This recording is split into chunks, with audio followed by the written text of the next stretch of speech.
How to fix NFC is not working in Realme 13. So let's start the video. First of all, open settings. In settings, here you can see the option app updates. Now click on it and then click on more updates. Now here you can update your app.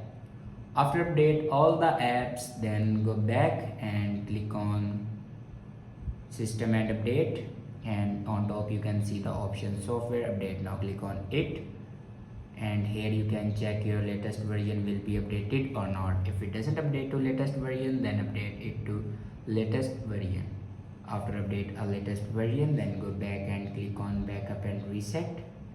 Now click on reset phone and then here you can see the option reset all settings. Now click on it and here enter your password to reset your all settings.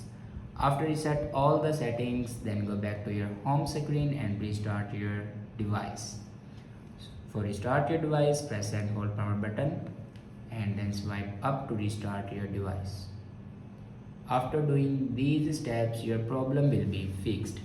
I hope this video is helpful for you. Thanks for watching.